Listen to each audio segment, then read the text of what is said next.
lacageed oo ay soo wakiilatay marwada qarankani Somaliland Aamina Maxamuud Jirde u soo wakiilatay agaasimaha guud ee madaxtooyada Somaliland Marwax Khadar Xaaji Ismaaciil Yoonis Khadar Xaaji Geed oo dhanayd $4,000 iyo waliba deeq dhara ayaa si rasmi ah agaasimaha guud ee madaxtooyadu uu ku wareejiyay aabba danyar oo dhalay 15 caruur oo ku nool deegaan ka tirsan gobolkani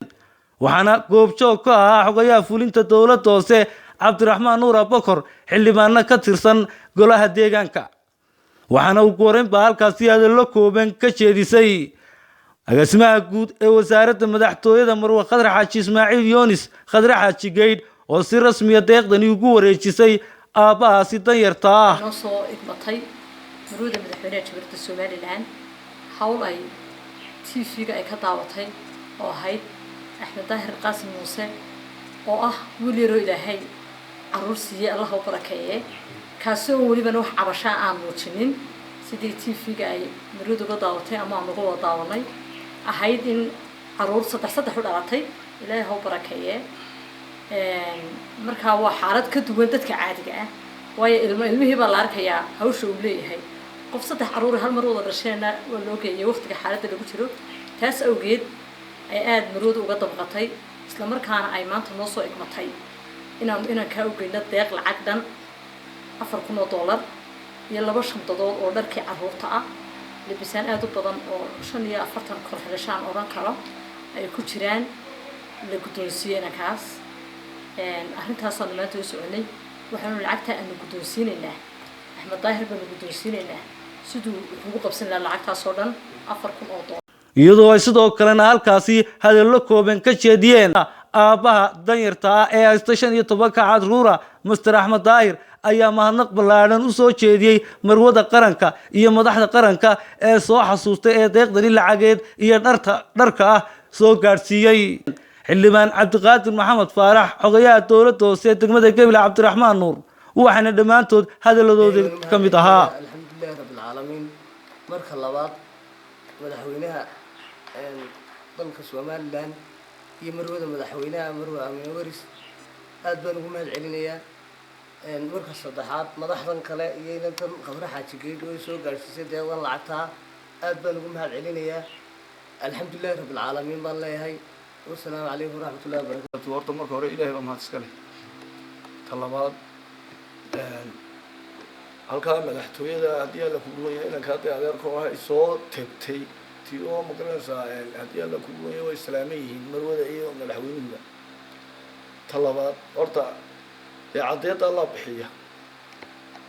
waa cadeed ilaahay noogu deeqay horta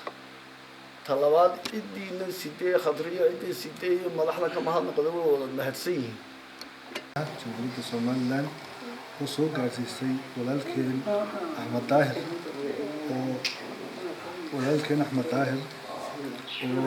oo degan tuulada Taysa oo dhalashay 15 caruur oo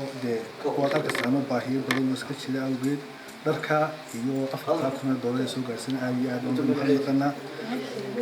sanadkan waxa jira xaalad abaarado adag waxa leenahay Ilaahu nagu dulqaad halkii ay ka soo saartay madaxweynuhu waxa leenahay wixii ajal iyo xasan horta ugu horeysa waxaan aad ugu mahadnaqayaa marwada qaranka Jamhuuriyadda Somaliland Marwa Aamina Waris oo maanta deeq lacageed soo gaarsiisay inanka Axmed Daahir Qaasim Muuse oo degan magaalada Taysa oo caruur badan dhalay oo markiiba ay saddex caruurtaas ay ugu dhasheen wadanka ku cusub oo aan hore u jirin caruurtaasi oo ku xoog roonaatay isagoon cabasho keenin haddana garatay in maanta lacagtaasi iyo dharkaasi ay u soo dirto aad iyo aad baan ugu mahadnaqayaa si haddaba Axmed uu magaalada uga soo guuro u soo dego anuu sida isagoo ii sheegay maadaama uu jagadii u dhisan lahaa uu haysto oo magaalada ku haysto inaan anagu dawlad hoose ahaan haddaan nahay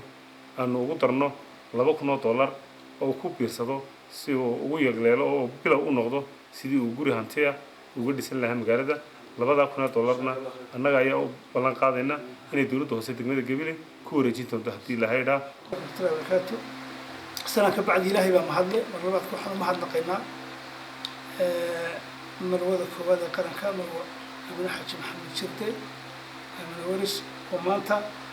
deeq lacag oo $4,000 soo iyo dharkan iyo dhar ay xidhaan caruurtii yaryar ee 15 ahayd ee ilaahay ugu deeqay daahir oo qaasin ay noo soo dirtay maanta oo Khadra Xaaji Geyle agaasimaha guud ee wasaaradda madaxtooyada soo wakiilatay iyana ay soo gaarsiisay aad iyo aad baan runtii ugu mahadnaqaynaa waxaan leenahay jazaakumullahu khayran jazaakumullahu khayran waan ognahayo madaxweynaha qaranka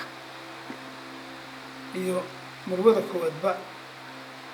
nacam sida ay ugu damqadaan dadka dhibaataysan ee jilicsan haddii ay tahay dadka abaaraha iyo haddii ay tahay ashkaasta kale ee duruufaha gaarkii la soo gudboonaadaan waa Nimcaan Dheeg Ibraahim TV-ga qaranka